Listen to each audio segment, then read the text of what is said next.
Hello friends, അപ്പോൾ പുതിയ ഒരു വീഡിയോയിലേക്ക് നിങ്ങൾക്ക് എല്ലാവർക്കും സ്വാഗതം. നിങ്ങളുടെ റീച്ച് കുത്തനെ കൂടണോ? കമ്മ്യൂണിറ്റി ടാബ് എന്താണ്? അപ്പോൾ എല്ലാവർക്കും പുതിയൊരു വീഡിയോയിലേക്ക് സ്വാഗതം. ഇന്ന് നമ്മൾ ചർച്ച ചെയ്യുന്നത് വന്നിട്ട് കമ്മ്യൂണിറ്റി ടാബിനെ കുറിച്ചാണ്.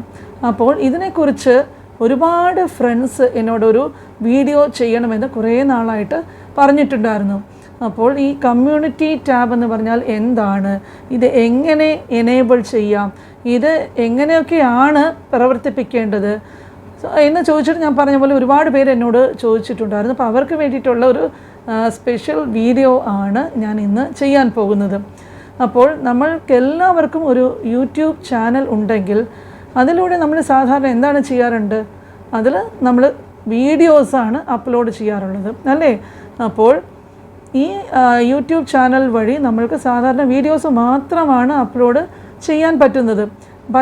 മറ്റ് സോഷ്യൽ മീഡിയാസ് പോലെ നമ്മുടെ സ്റ്റേറ്റസ്, ടെക്സ്റ്റ്, ആനിമേഷനോ ഫോട്ടോസോ ഇതൊന്നും നമുക്ക് ഇതുവഴി ഷെയർ ചെയ്യാൻ കഴിയില്ല.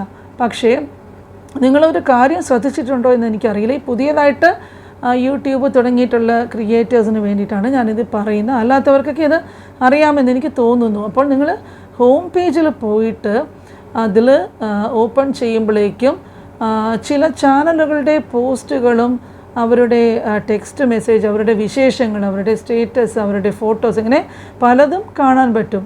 അപ്പോൾ അവരുടെ ചാനലിൽ നടക്കുന്ന സംഭവങ്ങളൊക്കെ ഫോട്ടോസായിട്ട് ഷെയർ ചെയ്യാം. അപ്പോൾ പലപ്പോഴും ഞങ്ങൾ ശ്രദ്ധിച്ചിട്ടുണ്ടാവും, ചില വോട്ടെടുപ്പ്, പോളിങ് ഇതൊക്കെ അവരുടെ ചാനലുകളിൽ വരാനുണ്ട്. അപ്പോൾ ഇതൊക്കെ കഴിയുന്നത് ഒറ്റ ഒരു കാര്യം കൊണ്ട് മാത്രമാണ്, അവർക്ക് കമ്മ്യൂണിറ്റി ടാബ് എന്ന് പറയുന്ന ഒരു ഓപ്ഷൻ കിട്ടിയത് കൊണ്ടാണ്. അപ്പോൾ നമ്മുടെ വീഡിയോയിൽ കൂടെ അല്ലാതെ നമ്മുടെ വ്യൂസിൽ കൂടെ ഇൻട്രാക്റ്റ് ചെയ്യാൻ പറ്റുന്ന ഒരു ഓപ്ഷനാണ് ഈ കമ്മ്യൂണിറ്റി ടാബ്. അപ്പോൾ ഈ കമ്മ്യൂണിറ്റി ടാബിനെ കുറിച്ചിട്ട് പറയുമ്പോഴേക്കും അത് ഉപയോഗിക്കുമ്പോൾ നമുക്ക് പല കാര്യങ്ങളും പ്രത്യേകം ശ്രദ്ധിക്കാനുണ്ട്. അപ്പോൾ ആദ്യമായിട്ട് ഞാനിവിടെ ചർച്ച ചെയ്യാൻ പോകുന്നത് ഈ കമ്മ്യൂണിറ്റി ടാബ് നമ്മൾക്ക് എങ്ങനെ യൂസ് ചെയ്യാം, ഇതെങ്ങനെ നമ്മൾക്ക് ഉപയോഗിക്കാം എന്നുള്ളതാണ്. അപ്പോൾ അതായത് ഈ ടെക്സ്റ്റ് ഞാൻ പറഞ്ഞല്ലോ, ടെക്സ്റ്റ് മെസ്സേജുകൾ പോസ്റ്റ് ചെയ്യാനായിട്ട് വളരെ ഉപകാരപ്രദമായിട്ടുള്ള ഒരു ഓപ്ഷനാണ് കമ്മ്യൂണിറ്റി ടാബ്. ഇപ്പോൾ ഒരു ഉദാഹരണത്തിന് പറയുകയാണെങ്കിൽ, എനിക്ക് നാളെ ഒരു വീഡിയോ പോസ്റ്റ് ചെയ്യാനായിട്ട് എനിക്ക് സൗകര്യമില്ല.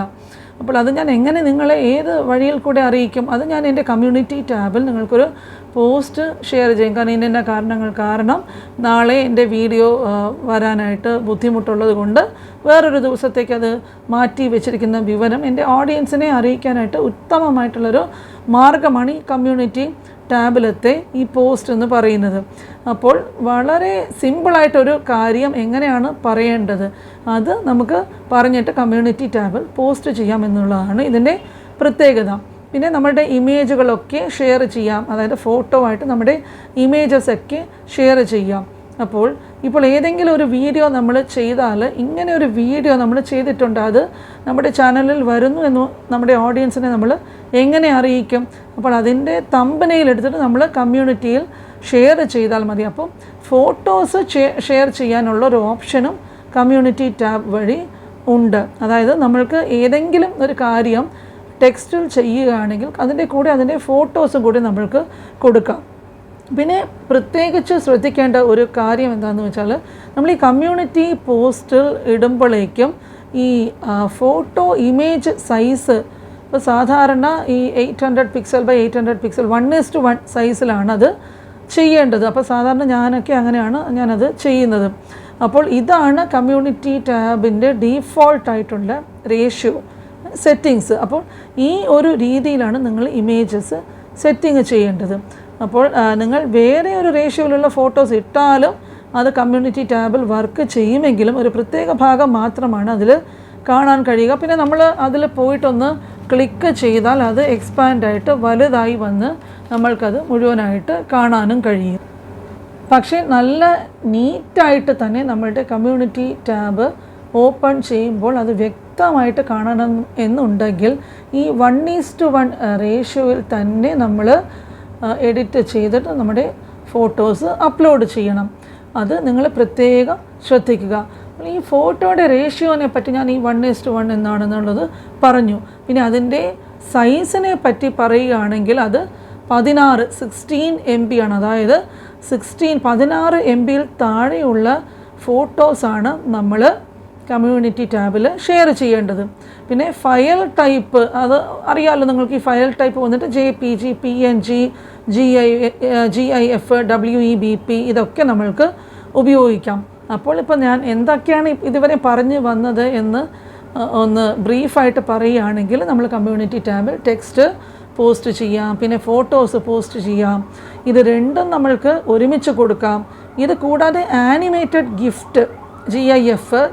GIF ഇതിൽ പോസ്റ്റ് ചെയ്യാം. അതുപോലെ തന്നെ പോളിങ് ചെയ്യാം.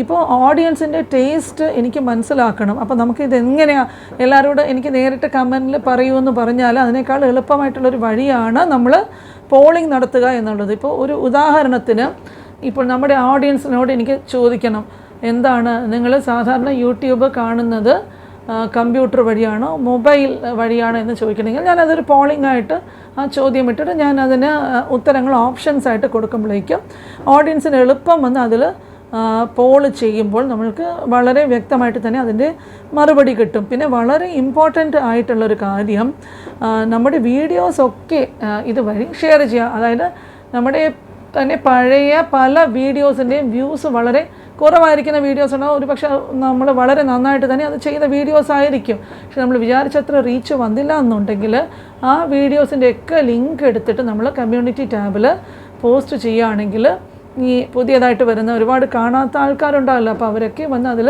ക്ലിക്ക് ചെയ്തിട്ട് നമ്മുടെ പഴയ വീഡിയോസ് കാണാനായിട്ടുള്ളൊരു ഓപ്ഷൻ ഇതുവഴിയുണ്ട്. അതുപോലെ വീഡിയോസ് മാത്രമല്ല, നമ്മുടെ പ്ലേലിസ്റ്റുകളും എല്ലാം ഈ കമ്മ്യൂണിറ്റി ടാബ് വഴി നമ്മൾക്ക് നന്നായിട്ട് ഉപയോഗിച്ച് ഷെയർ ചെയ്ത് വ്യൂസ് കൂട്ടാൻ പറ്റും. അപ്പോൾ ഇതൊക്കെ ഈ കമ്മ്യൂണിറ്റി ടാബ് ഉള്ളപ്പോൾ കിട്ടുന്ന ഒരു ഓപ്ഷനാണ്.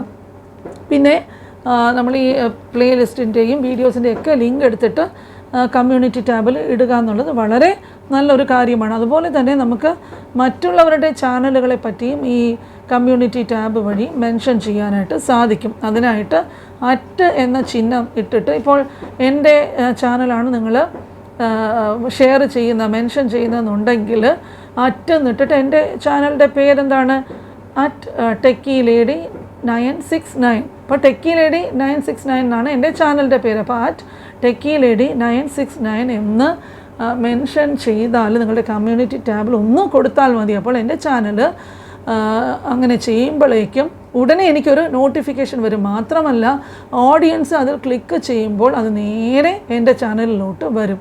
അപ്പോൾ നമ്മുടെ പ്ലേലിസ്റ്റിൻ്റെ ലിങ്കും എല്ലാം ഇതുവഴി കൊടുക്കാൻ പറ്റും. പിന്നെ മാത്രവുമല്ല, നിങ്ങൾക്ക് പബ്ലിക് ആക്കാതെ തന്നെ നമുക്ക് ഇതിൽ കമ്മ്യൂണിറ്റി പോസ്റ്റിൽ വന്നിട്ട് ഷെഡ്യൂൾ ചെയ്യാനായിട്ട് പറ്റും. അപ്പോൾ നിങ്ങൾക്ക് ഇത്ര തീയതി ഇത്ര മണിക്കാണ് നിങ്ങളുടെ പോസ്റ്റ് പബ്ലിഷ് ആകണം എന്നുണ്ടെങ്കിൽ അതിൽ ഷെഡ്യൂൾ ഓപ്ഷൻ നിങ്ങൾ പോയി നോക്കിയാൽ കാണാൻ പറ്റും. ഷെഡ്യൂൾ ഓപ്ഷൻ ഉണ്ട്. അപ്പോൾ അതുവഴിയും നിങ്ങൾക്ക് ഷെഡ്യൂൾ ചെയ്യാനുള്ള ഓപ്ഷൻസ് കിട്ടും. അപ്പോൾ കമ്മ്യൂണിറ്റി ടാബ് ആദ്യം തുടങ്ങിയപ്പോഴേക്കും വന്നിട്ട് അതിന് യൂട്യൂബ് കുറേ സബ്സ്ക്രൈബേഴ്സിൻ്റെ റെസ്ട്രിക്ഷൻസ് ഒക്കെ കൊടുത്തിരുന്നു. അപ്പോൾ ആദ്യം അത് 1000 സബ്സ്ക്രൈബേഴ്സിനായിരുന്നു. പിന്നെ അത് 500 സബ്സ്ക്രൈബേഴ്സായിട്ട് കുറച്ചു.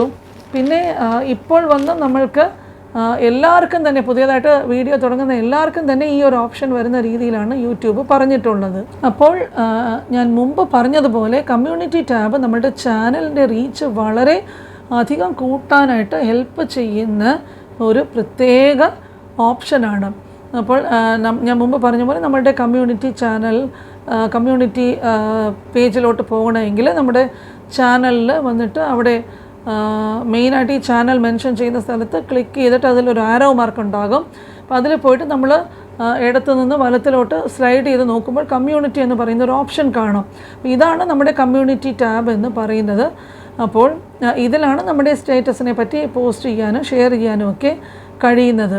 പിന്നെ ഇതുവരെ കമ്മ്യൂണിറ്റി ടാബ് എനേബിൾ ചെയ്യാൻ ഞാൻ മുമ്പ് പറഞ്ഞിരുന്ന പോലെ പല ക്രൈറ്റീരിയ യൂട്യൂബ് പറഞ്ഞിട്ടുണ്ടായിരുന്നെങ്കിലും ഇപ്പോൾ സബ്സ്ക്രൈബേഴ്സിൻ്റെ ക്രൈറ്റീരിയ ഇല്ലാതെ തന്നെ യൂട്യൂബിൻ്റെ കമ്മ്യൂണിറ്റി ടാബ് ലഭിക്കും. പക്ഷേ അതിനു വേണ്ടി കുറച്ച് വെയിറ്റ് ചെയ്യേണ്ടി വരും ഈ കമ്മ്യൂണിറ്റി ടാബ് എനേബിൾ ആകാനായിട്ട്. പിന്നെ വളരെ ഇമ്പോർട്ടൻ്റ് ആയിട്ടുള്ളൊരു കാര്യമുണ്ട്, നമ്മുടെ ചാനൽ ഇതിന് എലിജിബിൾ ആയിട്ടും കമ്മ്യൂണിറ്റി ടാബ് കിട്ടിയില്ലെങ്കിൽ നിങ്ങൾ പ്രധാനമായിട്ടും ശ്രദ്ധിക്കേണ്ട 2 കാര്യങ്ങളുണ്ട്. ഒന്ന് വന്നിട്ട് നമ്മുടെ ചാനലിലെ ഓഡിയൻസ് മെയ്ഡ് ഫോർ കിഡ്സ് അല്ല എന്ന് ഉറപ്പ് വരുത്തുന്നത്. അങ്ങനെ മെയ്ഡ് ഫോർ കിഡ്സ് എന്നുള്ള ഒരു ഓപ്ഷനാണ് നമ്മൾ കൊടുത്തിട്ടുണ്ടെങ്കിൽ ആ വഴി നമ്മൾക്ക് കമ്മ്യൂണിറ്റി ടാബ് എനേബിൾ ചെയ്യാനായിട്ട് സാധിക്കില്ല. പിന്നെ നമ്മൾ കസ്റ്റമൈസേഷൻ ചാനലിൽ സ്റ്റുഡിയോയിൽ പോലെ ഈ കസ്റ്റമൈസേഷൻ എനേബിൾ ചെയ്തിട്ടുണ്ടോ എന്നുള്ള കാര്യങ്ങൾ പ്രത്യേകം ശ്രദ്ധിക്കണം. അപ്പം ഇത് രണ്ടും ഉണ്ടെങ്കിൽ നമ്മൾക്ക്, അതായത് ഈ ചാനൽ തുടങ്ങിക്കഴിഞ്ഞാൽ ഉടനെയൊന്നും കമ്മ്യൂണിറ്റി ടാബ് യൂട്യൂബ് നമ്മൾക്ക് തരാറില്ല. അതിന് വേണ്ടിയിട്ട് കുറച്ച് വെയിറ്റ് ചെയ്യുമ്പോൾ അത് താനായിട്ട് വരാറുണ്ട്. അപ്പോൾ എൻ്റെ ഈ ചാനലിലും അത് ഓട്ടോമാറ്റിക്കലി എനേബിൾ ആയിട്ട് വന്നതാണ്. അപ്പോൾ കൂട്ടുകാരിൽ പലരും കമൻറ്റ് ചെയ്തിരുന്നു, വീഡിയോസിൽ വന്നിട്ട് എൻ്റെ ഫേസ് ക്ലിയർ ആകുന്നില്ല, കുറച്ച് ഇതായിട്ടുണ്ടെന്ന് പറഞ്ഞു. അപ്പോൾ പ്രധാനമായിട്ട് ഞാൻ എൻ്റെ കണ്ടൻറ്റ് വന്നിട്ട് ഈ യൂട്യൂബിനെ കുറിച്ചിട്ട് പറയുന്ന മുഖ്യമായിട്ടുള്ള എൻ്റെ അനുഭവങ്ങളിലെ അടിസ്ഥാനപ്പെട്ടുള്ള കാര്യങ്ങളും ഈ ബിഗിനേഴ്സിനെയും ഈ അറിയാത്തവരെയും സഹായിക്കാൻ വേണ്ടിയിട്ട് ഞാൻ എൻ്റെ സബ്സ്ക്രൈബേഴ്സിന് വേണ്ടിയിട്ട് ചെയ്യുന്ന സ്പെഷ്യലായിട്ടുള്ള വീഡിയോസാണ് ഇതിൽ വരാറുള്ളത്. അപ്പോൾ പലപ്പോഴും ഞാൻ ഈ വോയിസ് ഓവർ കൊടുക്കുന്നുണ്ട്. എൻ്റെ കോളേജിലെ തിരക്കുകളും മറ്റു പ്രശ്നങ്ങളും കാരണം വോയിസ് ഓവറാണ് സാധാരണയായിട്ട് ചെയ്യാറുള്ളത്. പിന്നെ ഞാൻ മുമ്പ് പറഞ്ഞതുപോലെ എൻ്റെ ക്യാമറയ്ക്ക് ചെറിയ കുറച്ച് പ്രശ്നങ്ങളുണ്ടായിരുന്നു. അത് ക്ലിയർ ആയി എങ്കിലും പലപ്പോഴും എനിക്ക് നേരിട്ട് വന്ന് അപ്പോൾ പറയാനുള്ളൊരു സന്ദർഭം തിരക്കുകൾ കാരണം ഇല്ലാത്തത് കൊണ്ട് ഞാനത് റെക്കോർഡ് ചെയ്ത് വെച്ചിട്ട് വോയിസ് ഓവർ ഡബ് ചെയ്യുന്നതാണ് പതിവ്. അപ്പോൾ അതുകൊണ്ടാണ് ഈ ആളിനെ കാണുന്നതല്ല പ്രധാനം, ഇതിൻ്റെ കണ്ടൻറ്റാണ് പ്രധാനമെന്നും ഞാൻ വിശ്വസിക്കുന്നതുകൊണ്ടാണ് കുറച്ച് ഇടയ്ക്കൊന്ന് ക്ലിയർ അല്ലാതെ വന്നാലും ഞാൻ അപ്പോൾ വീഡിയോ ഇടാതെ ഇരിക്കുന്നതിനേക്കാളും അത് വെച്ചിട്ട് വീഡിയോസിൽ ഞാൻ എടുത്ത് പോയിരുന്നു. പിന്നീട് ചെക്ക് ചെയ്തപ്പോഴാണ് ക്യാമറ പ്രോബ്ലംസ് ഉണ്ടെന്ന് മനസ്സിലാക്കിയത്. പിന്നെ എൻ്റെ മെയിൻ ചാനൽ എല്ലാവർക്കും അറിയാമല്ലോ, അപ്പോൾ അത് സബ്സ്ക്രൈബ് ചെയ്തിട്ടില്ലാത്തവർ ഒന്ന് പോയി കാണുക. അപ്പോൾ ആ മെയിൻ ചാനൽ ഒരുപാട് പേര് ഈ യൂട്യൂബിനെ കുറിച്ചിട്ടുള്ള സംശയങ്ങളും കാര്യങ്ങളും ഈ ചോദിച്ചിരുന്നപ്പോഴാണ് ഞാനിത് ഒരു അടുത്ത ചാനലായിട്ട് തുടങ്ങിയിട്ട് അത് നിങ്ങളുമായിട്ട് ഷെയർ ചെയ്യാമെന്ന് കരുതിയിരുന്നു. അപ്പോൾ അതൊക്കെ ഞാൻ എൻ്റെ ഇൻട്രോ വീഡിയോയിൽ പറഞ്ഞിട്ടുണ്ട്. അതൊക്കെ കാണാത്തവർ ഒരുപാട് പേര് എന്നോട് സംശയം ചോദിക്കുന്നുണ്ട്. അപ്പോൾ അത് കാണാത്ത കൂട്ടുകാരുണ്ടെങ്കിൽ ഒന്ന് പോയിട്ട് ഇൻട്രോ വീഡിയോ ആദ്യം ഞാൻ പോസ്റ്റ് ചെയ്ത വീഡിയോസൊക്കെ ഒന്ന് ദയവായിട്ട് കണ്ട് കാര്യങ്ങൾ ഞാൻ മുമ്പേ പറഞ്ഞിട്ടുണ്ട്, അതൊന്ന് കാണുക. എൻ്റെ ചാനൽ ഒരുപാട് പേര് സപ്പോർട്ട് ചെയ്യുന്നുണ്ട്. ഇന്ന് തന്നെ ലൈവിൽ ഒരുപാട് പേര് ജോയിൻ ചെയ്തു. പുതിയ പുതിയ കൂട്ടുകാരെയൊക്കെ കണ്ട് എൻ്റെ ഫാമിലിയിൽ ഒരുപാട് മെമ്പേഴ്സ് പുതിയതായിട്ട് വന്ന് ചേരുന്നത് കണ്ടിട്ട് എനിക്ക് വളരെയധികം സന്തോഷമുണ്ട്. എനിക്ക് പറഞ്ഞറിയിക്കാൻ പറ്റാത്ത ഒരു സന്തോഷമാണ്. ഒരുപാട് എൻ്റെ അനിയത്തി കുട്ടികൾ ഒരുപാട് പേര് ചേച്ചി ചേച്ചി എന്ന് വിളിച്ചിട്ട് എന്നോട് പല സംശയങ്ങൾ ചോദിക്കുമ്പോൾ എനിക്ക് വളരെ സന്തോഷമാണ്. അപ്പോൾ നിങ്ങളുടെ എല്ലാ ചാനലുകളും ഞാൻ കാണാറുണ്ട്, പ്രത്യേകം പറഞ്ഞില്ലെങ്കിലും എല്ലാവരുടെയും കണ്ടിട്ടേ ഞാൻ ഒരു ദിവസം എൻ്റെ അവസാനിപ്പിക്കാറുള്ളൂ. അത് മുഴുവൻ വാച്ച് ചെയ്ത് കമൻറ്റ് ചെയ്യാറുണ്ട്. തുടർന്നും എന്നെ സപ്പോർട്ട് ചെയ്യുക. ഇടയ്ക്കിടയ്ക്ക് വന്നിട്ട് യൂട്യൂബിൻ്റെ സബ് ഇതിൽ നിന്ന് റിമൂവ് ആയി പോകുന്നതുകൊണ്ട് ആർക്കെങ്കിലും അതൊന്ന് ചെക്ക് ചെയ്തിട്ട് ഇല്ലയെന്നുണ്ടെങ്കിൽ എന്നെ ഒന്ന് കമൻറ്റ് വഴി വന്ന് അറിയിച്ചാലും ഞാൻ പിന്നെയും നിങ്ങളുടെ വീഡിയോയിലോട്ട് എത്തുന്നതായിരിക്കും. അടുത്ത വീഡിയോയുമായിട്ട് ഇനി നമ്മൾക്ക് നാളെ കാണുന്നത് വരെ ഇത് ക്ലിയറായിട്ട് ഈ ടോപ്പിക് നിങ്ങൾക്ക് മനസ്സിലായി കാണുമെന്ന് വിചാരിച്ച് ഞാനിവിടെ നിർത്തുന്നു. അടുത്തൊരു പുതിയ വീഡിയോയുമായിട്ട് നമുക്ക് ഉടനെ കാണുന്നവരെ ബൈ.